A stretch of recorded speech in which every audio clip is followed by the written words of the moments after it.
we're gonna do a 20-minute episode. Cage and I did kind of a Dallas show recap. I complimented Lisa, who brought us tea. Trade night. Car ran into a generator. The lights went out, but it was actually an incredible night. Brian had some opinions, so we want to jump on here. Brian was at the show with me. Welcome back, Mr. Cajun Cardboard from the great state of Louisiana. That's right. The great city of Baton Rouge, Louisiana. That's it. I'm ready to roll. The tea, I didn't get a chance to have the tea, but hearing you and Cage fight about the damn tea was very similar to you. You both have very strong opinions on complimentary breakfast and tea and some of the cursory, things that can go along with going to car shows. It's interesting that you guys care so much about it. Cage is a carpet guy. I love good hospitality, like having coffee, tea. I always have something to drink. If you guys notice on all the shows, I always have like something to drink. Brian's like, "What are you drinking?" I like coffee. I like tea. I like smoothies. It's my comfort food, Brian. Yeah. I got it. As long as it's not a big jug of Diet Pepsi, I think you're probably doing great. What was cool is before we get into the show, we were at dinner and LSU was playing Alabama. Yeah. And LSU ended up pulling that out. And I saw posts it was like earthquake type of big game. Yeah. We've had some big games there, man. Like we've had some really big games in that stadium, and it's a really special place. I was telling you, I'm not the biggest football guy, but as far as sporting events and sporting venues that I've actually stepped foot in my life, it is number one, and there's not a close second for me. Now, look, I haven't been in, Cameron Indoor. I haven't been, I've been in Rupp Arena. Obviously, I grew up in Louisville, Kentucky. And I've been to some really cool places, but nothing like there's nothing like that on a Saturday night. I can't explain to you how many inebriated people they jam into one stadium, and the people in this state could drink like you guys on the East Coast could. I mean, these people are special. I'm not one of those people, but these people. Well, they're drinking moonshine. They're drinking moonshine down there. Yeah, they make it that morning, and then they drink it. Yeah, exactly. And is it students or is it just people from the town going? It's everything. We don't have a pro sports franchise. I mean, we have the Saints and the Pelicans, sort of, right? We're still trying to figure out if they're going to stick around, right? But we have the Saints and the Pelicans. On Saturday, it's the whole state descends into one stadium. I mean, they're the only legitimate college football team in our state. For God's sakes, LSU baseball is huge. People go watch LSU baseball games. I mean, they lead the nation in attendance every single year, right? I mean, they love LSU because there's just not a lot to choose from, in Baton Rouge. But it's a special place, man. Look, there's 100,000 in the stadium. But I've heard when they tailgate, it's somewhere between 250 and 300,000 on site, Andrew. That's a lot. I heard that you didn't think I would be able to move my SGC slabs at the Dallas Card Show. And then I left you for an hour and a half, and you saw Andrew's true ability, salesmanship, deal making, trading. What are your thoughts of the Dallas show? Spending a day with Andrew. So a long time in the hobby here in various portions, right? But I'm still sort of like a card show noob, right? I've only been to the national and to the Dallas show that we went to last weekend. That's it. So I watched your show the other day. I like to keep in mind that is a small sample size. And so sample size is everything when you're trying to draw conclusions based on information presented before you. I liked Dallas. I had fun. I'll be honest with you without sounding like I'm sweating your nuts. Like the best part about Dallas was I got to meet you in person and we got to hang out, man. It's the best part about the show. I didn't get the tea, so I don't know. It might've been the tea. I might've chose the tea over Andrew, but all I had was Andrew. So we had fun. You got to meet my wife. You got to learn a little bit more about me, my family dynamics and stuff like that. We talked about outside the hobby stuff. I learned a little bit more about your awesome origin story. You got a crazy origin story for sure. It trumps mine for sure. But, I had a fun time at Dallas. I picked up some cards. I made a mistake. I had some slabs here that I should have brought that I know would have moved, and I didn't. And I don't know why. I think it just kind of snuck up on me, and I was like, pack the car, let's roll. I should have stopped by my office where I keep some slabs and brought them. But, I blew my budget and spent exactly my budget, picked up only cards that I wanted, and three nice Jordan cards, a decent Erling Haaland card, and that was it. And I I hit every single table. You didn't even get a chance to hit every table as you're only there one day, and then you set up as a dealer out of nowhere. I get easily distracted. Brian has a strategy for how he walks. He snake walks. You guys remember the Nokia phones like a snake? That's how Brian walks through the show. Anytime I get distracted, he's like, "Phew, come on, right back. Get back here." Yeah. Yeah, you got to go. You got to go in order. Otherwise, you don't know what tables you've seen, and you haven't. Trust me, when you go to big shows, and I've only been to 2, and they're both huge shows. Like, if I don't do it that way, where I snake to make sure I hit every row on every aisle, then I will never remember what I have and haven't seen. So I just want to make sure I saw it all. I think the reason you go to shows, and this show for me was more like you go to Costco. It's like a wholesale show, you know. You think you could get the same cards online as you can at shows, but let's use that Erling Haaland card you got. Mm-hmm. That was a Color Blast PSA 10. You would not have got that card for the same price online. It went cheaper the next day, a lot cheaper. Remember, I texted you. Well, we don't know that. We don't know that. The eBay account from Sri Lanka with 4 bids on a Color Blast Haaland first year. I think there was 2. I think there was 2, which worried me. Like, were they both from the same seller? Maybe they were. Both from Sri Lanka. I didn't look quickly. I just saw the price and I was like, oh my God, did I really just overpay for this card? I thought I was like, that was the one card where I felt like, shit, I got this like 300 under comps. Yeah, I don't know. Maybe it's because my origin in this hobby is me sitting at my keyboard buying cards on eBay. And so that's what I know best. I have no problem with the haggling and the negotiating at a card show and a table. I mean, you got to spend a day with me, you know, I don't mind that. I like doing that, negotiating, but it's not as efficient. That's just my opinion. And I don't think there's as good of deals to be had at card shows from a buyer's perspective as there is, on PWCC Weekly, Golden, eBay, especially right now in this kind of market that's moving. You're a big Lillard insert collector. You can find those online as well, more than at shows. Dude, how many tables were at Dallas? I don't know. I never know when people ask. Yes, let's say 700. 700. I don't have any ideas. 500. I don't know. That was awesome. At the same time, 8 hours. It took me 8 hours. So let's say 500.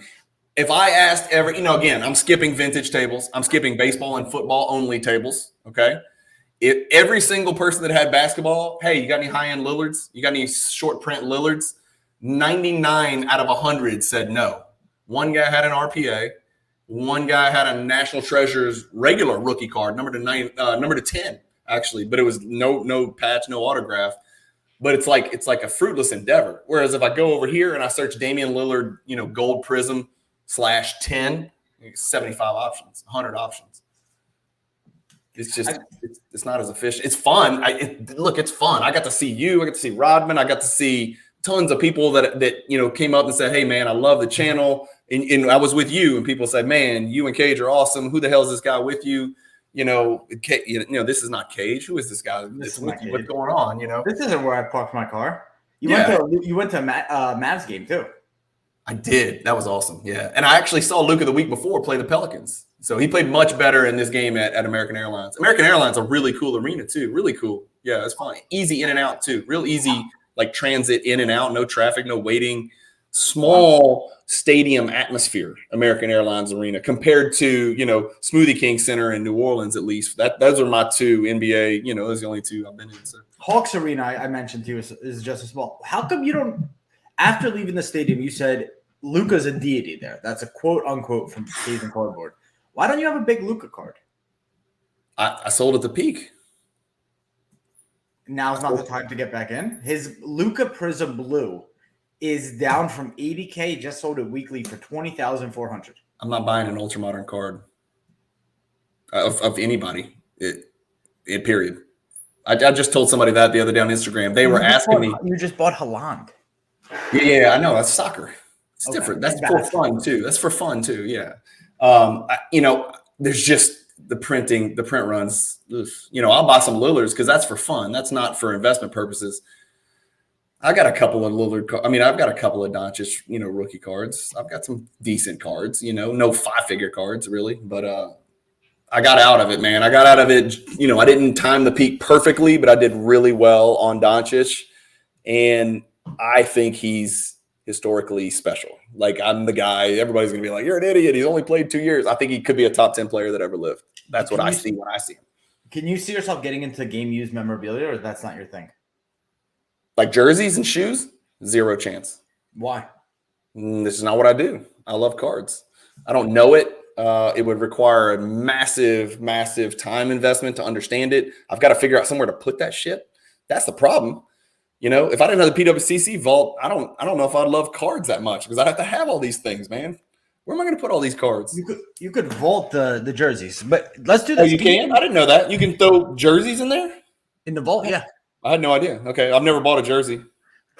Give me your 3 takeaways from the Dallas show and the next show you'll be at, and then we'll wrap with that. 3 takeaways.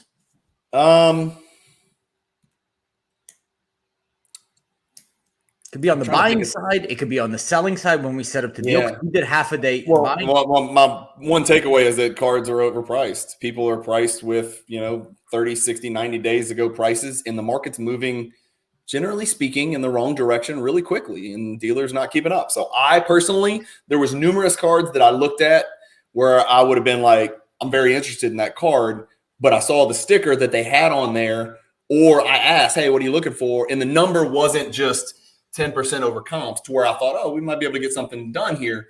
We're talking 2x. We're talking 3x. And I'm like, I'm just not even going to begin this negotiation. My time's too valuable. So that's takeaway number 1.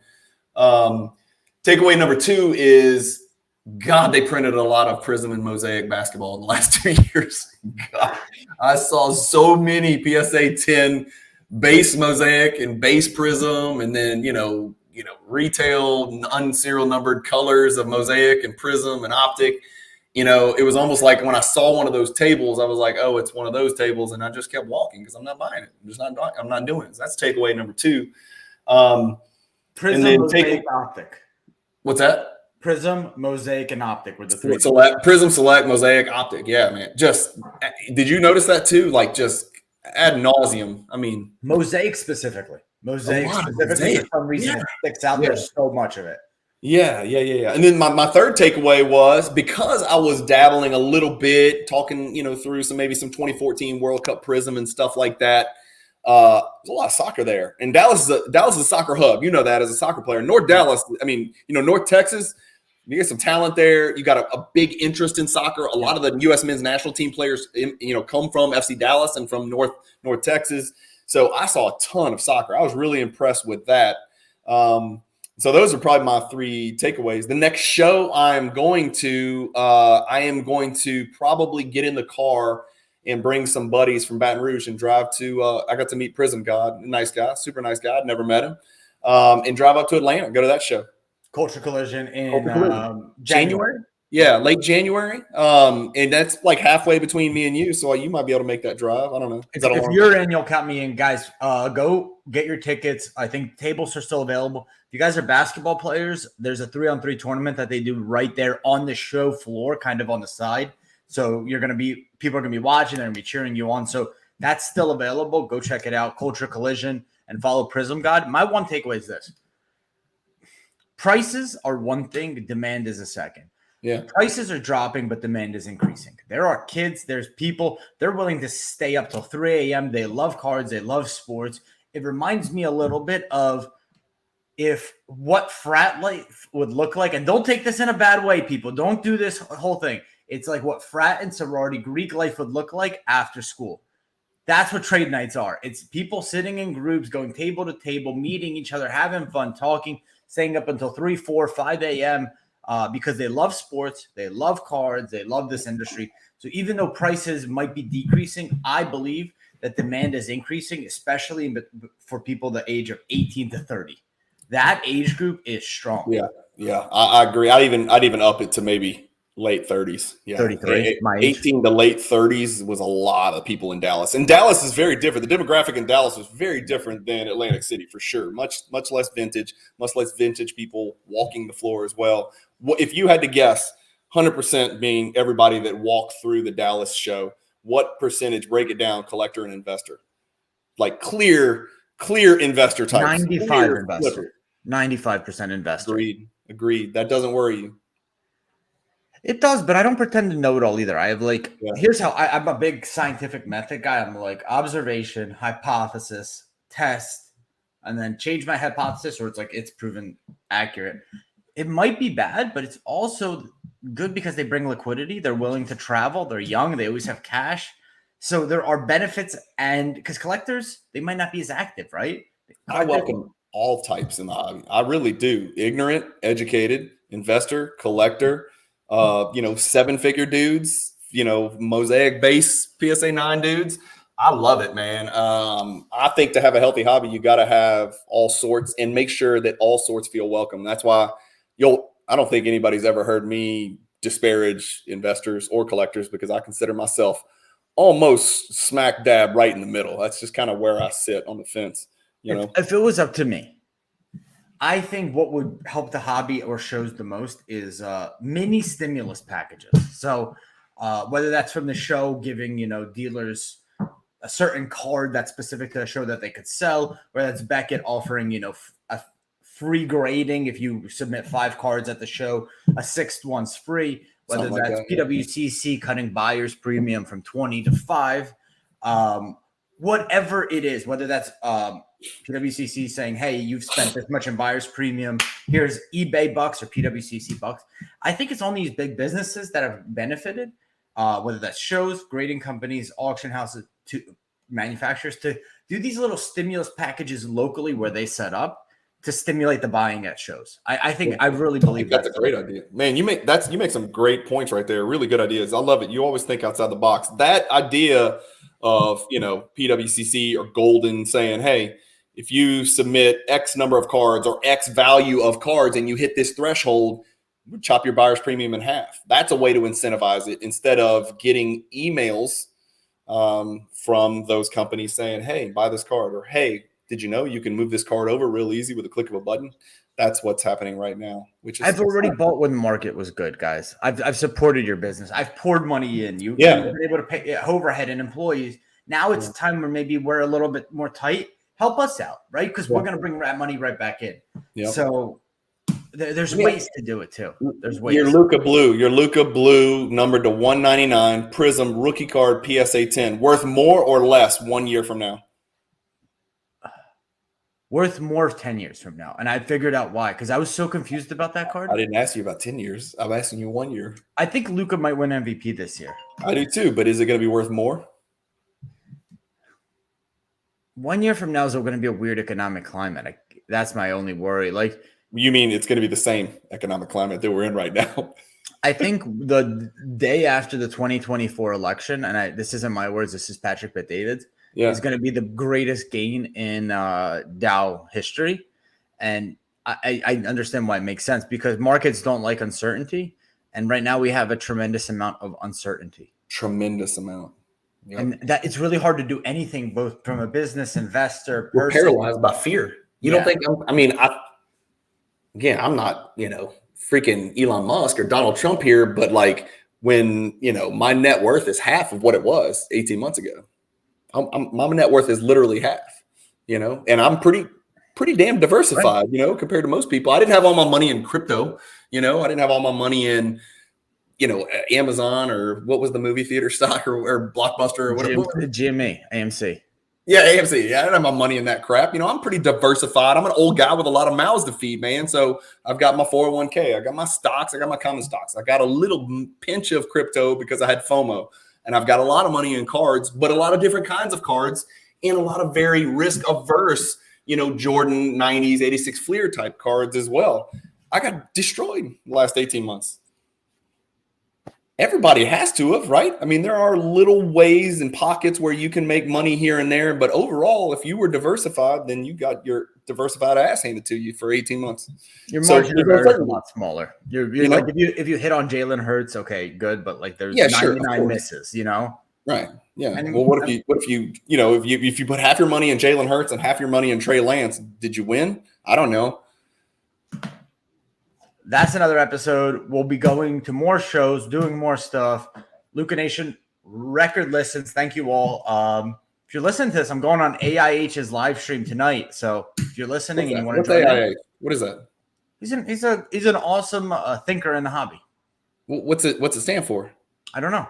Oh, well, ask him. and then send me a link so I can find out. I'm I don't curious. really care what his name is. I just like he thinks through stuff. He's able to, I think, objectively look at the full picture. Here's both sides, and he's got a funny sense of humor too. He's a YouTube or podcast. I'm gonna go check it out. YouTube. Okay. Well, that's weird. I haven't stumbled across it. Okay, I'm gonna go check it out. Peace. Yep.